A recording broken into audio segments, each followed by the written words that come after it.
Hello everyone.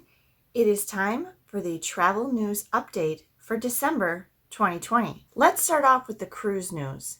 There actually isn't a lot of new cruise news that came out in December, but there are a few items. The first one is that Palmentar Cruises was a small two-ship cruise line based in Europe that only 2 cruise ships were former Royal Caribbean ships. It looked like Palmentar was going to completely go under and that the cruise line would cease to exist. They sold the 2 ships they had earlier in 2020 for scrap. However, now Palmentar plans to restart with 2 former Millennium class cruise ships from Celebrity Cruise Line. Celebrity and Royal Caribbean and Palmentar are all going to have joint ventures within the same overall company. They're planning on restarting with these 2 former Millennium class cruise ships. We don't know which Millennium class cruise ships they're going to be in December of 2021. The biggest news out of the cruise industry in December was just continued cancellations. Most cruise lines continued to cancel sailings through the end of March 2021, including Norwegian Cruise Line, which canceled all of its January and February and most of its March cruises. Royal Caribbean also canceled all of its January and February cruises. It does still have March cruises available on its website, but we'll have to wait and see if they'll stay there. And Disney Cruise Line canceled all cruises through March 31st of 2021.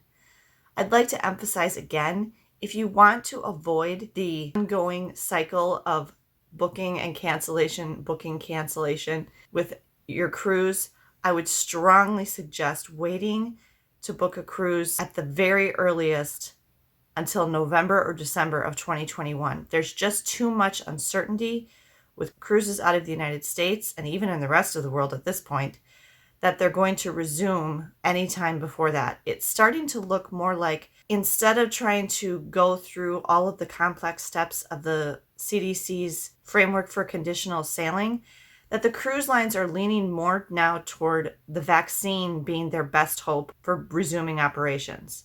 It's very likely that this will not be the end of the cancellations that we see in 2021.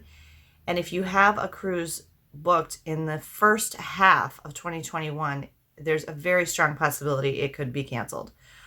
Also, if you want to avoid any of the pandemic-related protocols or changes, this would include testing, wearing masks, social distancing, and everything that goes along with that on the ship, cruise line only port excursions, and limited capacity on the cruise ships. I highly suggest that you wait to book a cruise until 2022 or 2023, because those things are definitely going to be in place through the majority of 2021, if not all of it. And then the last piece of cruise news I have for you this month is that Royal Caribbean sold 2 of its ships, its oldest, smallest ships. They sold Majesty of the Seas and Empress of the Seas. They were sold to an Asian buyer. They are not being sold for scrap, so that's some good news. The ships will still be at sea doing something, but they will no longer be within the Royal Caribbean fleet. All right, let's move on to Disney news. First of all, Hong Kong Disneyland had to close again. They had previously closed from January 25th through June 18th, and then they closed again from July 15th through September 25th. They've now closed for a 3rd time. When I made a note of this, were closing from December 2nd through the 15th. I did neglect to check if they have reopened since then. I haven't heard anything about this, so I don't know if Hong Kong Disneyland is still closed or if it did reopen on December 15th. I will check on that and put a note down here at the bottom of the screen for you. Disneyland in California remains closed, and because of new, stricter stay-at-home orders in the majority of California, they had to reclose all of the downtown Disney dining except for takeout, and they had to close the shops and restaurants on Buena Vista Street, which they had just opened as kind of an extension of downtown Disney not that long ago, which I talked about in my November travel news update. It remains to be seen when Disneyland in California will reopen. However, they haven't been doing nothing out there in California. Snow White's Scary Adventures, which is a dark ride at Disneyland, has been reimagined as Snow White's Enchanted Wish.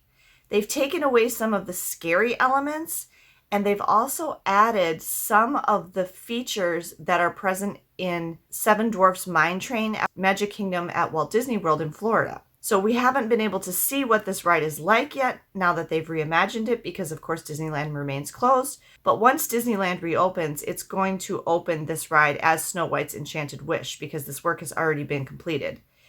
You may recall that there used to be a Snow White Scary Adventures at Magic Kingdom and Walt Disney World. However, that ride was demolished during the Fantasyland expansion that opened in 2013. There do still remain scary versions of Snow White's Scary Adventures at Disneyland Paris and Tokyo Disneyland. And then our last Disney piece of news is that Blizzard Beach, one of the two water parks at Walt Disney World in Florida, both of which have been closed for the majority of 2020, is going to be reopening on March 7th, 2021. All right, now in other travel news.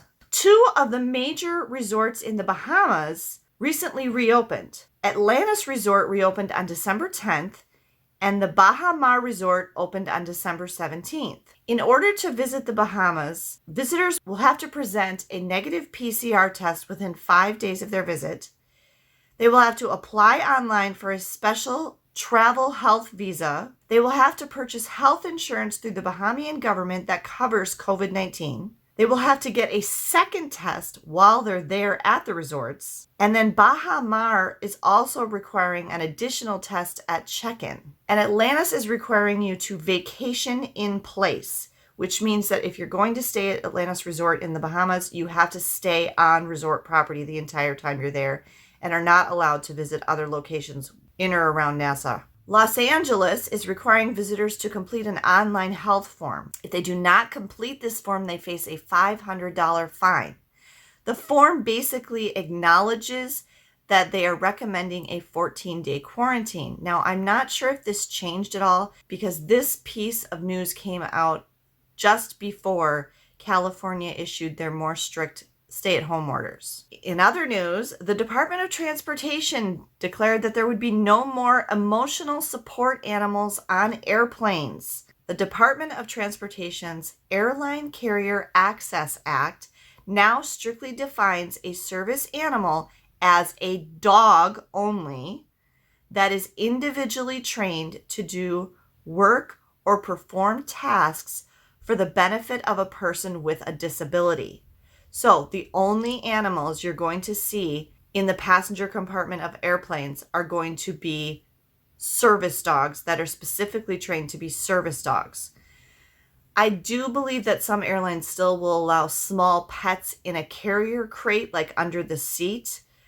Otherwise, if you have a pet or what you consider to be an emotional support animal and you want to take them on a flight with you, they're going to have to travel in cargo. The CDC has raised Mexico to a level 4 very high travel alert. All travel to the country should be avoided, according to the CDC. This is because of rising cases of COVID-19 in Mexico. Many countries in Europe, including Germany, the Netherlands, and the United Kingdom, faced stricter lockdowns in December. Many of them are still under these stricter lockdowns, and this situation in Europe is changing all the time. If you plan on traveling to Europe, I would strongly suggest you do your research ahead of time by checking the travel section on the State Department's website, and also by researching each country's individual requirements for visitors. For the most part, Americans cannot visit many European countries at this time. In a bit of other theme park news, Legoland in Florida is planning a 4.5-acre expansion, including additional rides and restaurants. No word yet on when this expansion is expected to open. December 23rd, the day before Christmas Eve, saw the largest number of people travel through TSA checkpoints since March. So this beat out the number of people that went through TSA checkpoints that I talked about in the November travel news update. The CDC does continue to urge Americans not to travel. So all of the people that traveled over the Christmas holidays were ignoring that advice. I would like to remind you that 47,000 Americans have lost their lives since Thanksgiving alone. If you do choose to travel, please do so safely. On Monday, Japan started banning foreign nationals. So no one who is not a citizen or foreign resident of Japan is allowed to enter the country at this time. Japanese citizens, foreign residents of Japan can still enter the country if they're out of the country at this time. However, they are required to complete a 14-day quarantine upon arrival in Japan. This action was prompted by concern about the new variant of COVID-19 that's been found in the United Kingdom and South Africa. There's no word on how long this will be in effect in Japan. Also related to that new variant of the virus that's been found in the United Kingdom, the United States is now requiring all travelers from the United Kingdom to test negative within 72 hours of boarding a flight to the United States. So if you do not test negative, you will not be allowed to fly from the United Kingdom to the United States at this time. That's it for our travel news update for December 2020. If you enjoyed this update, please be sure to give me a thumbs up down below. If you want to be sure to stay up on all of the travel news, I will be continuing to do monthly travel news updates for the foreseeable future, so be sure that you are subscribed to the channel so you don't miss any of the travel news. Thank you everyone for joining me today. Safe travels!